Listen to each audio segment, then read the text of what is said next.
샬롬. 성경의 땅 이스라엘을 꼼꼼히 안내하고 있는 유병성 목사입니다. 2021년 새 성경의 땅 첫 장소는 빌립보 가이사랴입니다. 이름이 비슷하면서 우리가 잘 알고 있는 가이사랴는 지중해변에 있습니다. 이미 5개의 영상을 통해 여러분께 설명해 드렸습니다. 이와는 다르게 빌립보 가이사랴는 헬몬산 밑자락에 있습니다. 현재에는 바니아스라고 불리는 곳입니다. 과연 이곳에는 어떤 역사와 고고와 흔적들이 있을까요? 저와 함께 꼼꼼하게 알아보기 위해 출발하겠습니다.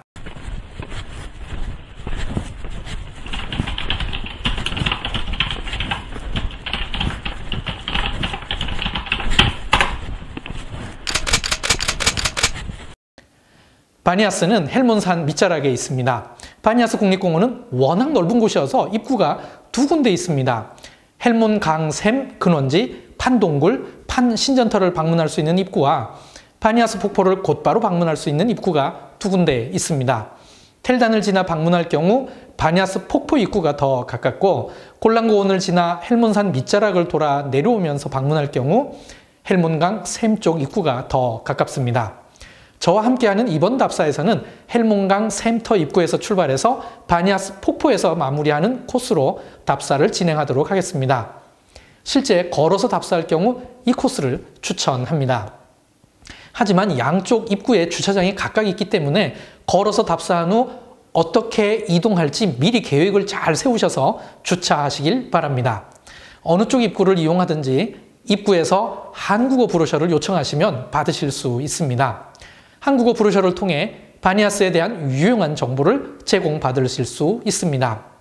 소중한 후원으로 만들어진 것이므로 잘 활용해 주시길 부탁드립니다. 헬몬강샘 주차장에서부터 답사를 시작하도록 하겠습니다. 주차장에 도착하면 정면에 범상치 않은 바위산과 시원하게 흐르는 물이 보이기 때문에 대부분 서둘러 그곳을 향하여 빠르게 이동합니다. 그러다 보니 중요한 고고학적 힌트들을 놓치는 경우가 많습니다. 주차장을 벗어나자마자 바로 오른쪽에 이곳에서 출토된 고고학 발굴물을 전시해 놓았습니다. 이곳에서 다양한 기둥들과 기둥 위를 장식하는 캐피탈의 모든 종류를 볼 수 있습니다. 도리스 양식, 이오니아 양식, 코린트 양식을 동시에 보면서 서로 비교할 수 있습니다. 벽과 기둥을 장식하는 특별한 장식도 함께 볼 수 있습니다. 무엇보다도 가장 놀랄만한 것은 고대 상수도관입니다. 돌로 만들어서 서로 연결해 놓았는데 오늘날 수도관과 비교해봐도 전혀 손색 없을 정도입니다.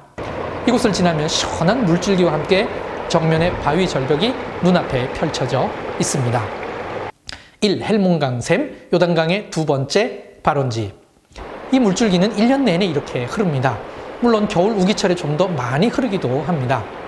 이스라엘 국립공원협회에서 물길을 잘 정리해 놓았고 심지어는 물고기들도 많이 살고 있습니다. 그런데 신기하게도 정면에는 바위 절벽밖에 없습니다. 이 말은 이 많은 물이 어디서 흘러오는 것이 아니라 정면의 바위 밑에서 솟아나고 있다는 것입니다. 실제로 넓은 곳에서 물이 솟아나고 있음을 직접 눈으로 볼 수 있습니다. 이곳이 헬몬강 샘입니다.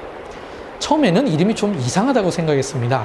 그냥 헬몬산이라고 해도 되는데 왜 그랬을까 의아해했는데 워낙 자주 방문하다 보니 나중에는 저절로 이해되었습니다. 이 샘에서 물이 솟아나자마자 바로 헬몬강이 되니 이름을 헬몬강샘이라고 한 것입니다. 바니아스 서쪽에 흐르는 구부타 강이라는 조그마한 강이 헬몬강과 합류가 되어서 결국 요단강으로 흘러 들어갑니다. 그래서 헬몬강샘이 요단강의 2번째 발원지가 되는 것입니다. 요단강의 다른 발원지에 대해서는 텔단 첫 번째 영상 요르단의 발원지 헐몬의 이슬 편을 참고하시기 바랍니다. 헬몬강의 연강 방수량은 약 1억 2,500만 큐빅 정도인데 텔단에서 솟아나는 단강의 절반 수준입니다. 그래도 상부 요단강 전체 방류량의 약 4분의 1 정도를 차지하는 엄청난 양입니다. 헬몬강의 대부분의 물이 이 헬몬강 샘에서 흘러나옵니다. 그래서 이 샘이 요단강의 2번째 발원지라고 하는 것입니다. 이곳에는 무화과 나무가 아주 풍성하게 잘 자라 있습니다. 늘 드는 생각인데 아마도 요단강 발원지 물을 먹어서 이렇게 잘 자라지 않았나 생각해 봅니다. 2. 가이사 아구수도 신전은 누가 지었을까? 이제 헬몬강 샘을 지나 좀 더 절벽 쪽으로 올라가 보겠습니다. 판신전이라는 편만을 따라 좀 더 올라가면 정면에 큰 동굴과 병품처럼 서 있는 절벽이 눈에 들어옵니다. 앞에 보이는 동굴을 판동굴이라고 부릅니다. 1988년에 쯔비 마우즈 박사가 이 동굴 앞을 발굴하면서 이곳에서 로마 시대의 신전터를 발굴했습니다. 그는 이 신전을 가이사 아구수도를 위한 신전으로 추정했습니다. 제 뒤로 가이사 아구수도의 신전이 있습니다. 이 신전을 헤롯 대왕이 지었을까요? 헤롯 빌립이 지었을까요? 그런데 헤롯 대왕이 지었다고 보기에는 규모가 너무 작습니다. 요세푸스의 묘사에 의하면 바니아스에 지은 황제를 위한 신전은 그 규모가 훨씬 크고 아름다워야 합니다. 그래서 이곳의 신전은 헤롯 대왕이 아니라 어쩌면 그의 아들 헤롯 빌립이 지었을 가능성이 있는 것입니다. 그렇다면 헤롯 대왕이 지은 황제를 위한 신전은 어디에 있을까요? 이 고고학적 미스터리에 대한 해답은 제 영상 호르바트 오므리트를 참고해 주시기 바랍니다. 헤롯 대왕은 가이사 아구수도를 위한 3군데의 신전을 지었습니다. 요세푸스의 증거에 의하면 그중 한 개가 이곳 바니아스 혹은 이 근처에 있었습니다. 이 신전을 이해하는 것은 베드로의 신앙 고백을 이해하는 것과 연관이 있기 때문에 호르바트 오므리트 2개의 영상을 꼭 시청해 주시기 바랍니다. 그렇다면 동굴 앞에 있는 이 작은 신전은 헤롯 빌립이 지었을 것으로 볼 만한 근거가 있나요? 있습니다. 요세푸스의 유대 전쟁사 2권 168절에서 그 근거를 찾을 수 있습니다. 아구수도가 57년 6개월 2일간 통치하고 죽은 후에 율리아의 아들인 티베리우스가 황제가 되었다. 그가 황제가 된 후에도 헤롯과 빌립은 계속해서 자신의 영토를 다스리면서 도시를 건설했다. 빌립은 파네아스 지역의 요단강 수원지 부근에 가이사랴를 세우고 또 가울라니티스의 낮은 지역에 율리아스를 건설했다. 빌립은 요단강 수원지 부근에 가이사랴를 건설할 때 가이사 황제를 위한 신전도 반드시 지었을 것입니다. 황제를 위한 신전 없이 가이사랴라고 부를 수는 없기 때문이죠. 그렇다면 헤롯 빌립이 생각한 요단강 수원지는 어디였을까요? 특이하게도 그는 이 동굴을 요단강의 발원지라고 여겼습니다.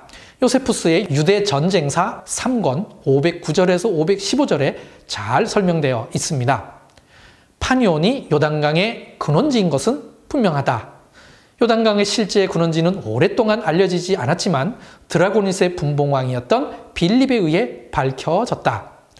요단강의 물이 솟아나는 것이 보이는 동굴에서 시작해서 게네사렛 호수를 지나 아스팔티티스 호수까지 흘러간다. 당시 헤롯 빌립에 의해 예수님 당시와 1세기 사람들은 판 동굴이 요단강의 발원지라고 여겼던 것입니다. 헤롯 빌립이 어떤 실험을 해서 판 동굴이 요단강 발원지라고 했는지는 다음 기회에 설명해 드리도록 하겠습니다. 빌립이 요단강 발원지 옆에 가이사의 신전을 기원전 2년경에 지었습니다. 그래서 헤롯 대왕이 지은 황제를 위한 신전은 바니아스에서 아주 가까운 호르바트 오므리트에 있었을 것으로 추정하는 것입니다. 물론 확증된 것은 아니고 최근에 제기된 학설입니다. 2020년에 코로나로 인해 방문객이 없는 기간에 이곳을 다시 발굴했고 모자이크 바닥을 보수 및 보존 작업을 하는 것을 직접 목격했습니다. 아마도 2021년 이후 다시 방문하게 되면 예전과는 조금 달라져 있을 것으로 예상됩니다. 이 발굴을 통해 벽 안쪽에서 제단의 일부분으로 추정되는 특이한 것이 발굴되었습니다. 우선 판 동굴 앞은 비잔틴 후반기인 7세기경에는 교회로 사용되었다는 흔적이 나왔습니다. 이 제단을 발굴한 하이파 대학의 아디 에르리흐의 말에 의하면 교회벽은 주로 크지 않은 평범한 크기의 돌로 만들었는데 벽 안쪽에서 재활용된 특이하게 큰 돌이 나왔습니다. 그 돌은 헬라어 문구가 새겨져 있는 제단의 일부분이었다고 했습니다. 헬라어 문구의 내용은 안디옥의 소시파트로스의 아들 아테네온이 판 헬리오폴리타노스를 위해 바친다는 것입니다. 최근에 발굴된 것이어서 아직 더 논의는 해야 되지만 우선 이 제단의 일부는 재활용된 것인데 이 돌을 통해 헬레니즘 시대 때에 판신전이 널리 알려져 있었음을 알 수 있습니다. 이 문구를 해독한 바르일란 대학의 아브네르 에커는 아테네온이 판신을 숭배했다기보다는 판신전이 있는 이곳으로의 안전한 여행을 기원하기 위해 만들었을 것으로 추정했습니다. 어쩌면 이 제단돌이 예수님과 베드로의 대화와 신앙 고백을 이해하는 데 좋은 힌트가 될 수도 있을 것입니다. 바니아스 첫 번째 영상은 여기까지입니다. 바니아스는 요단강의 두 번째 발원지입니다. 그리고 이곳에서 2020년에 헬라어 문구가 기록된 작은 제단이 발굴되었는데 이에 대해 설명드렸습니다. 다음 영상에서는 판신은 누구이며 베드로의 유명한 신앙 고백과는 무슨 관계가 있는지에 대해 알아보도록 하겠습니다. 레트라오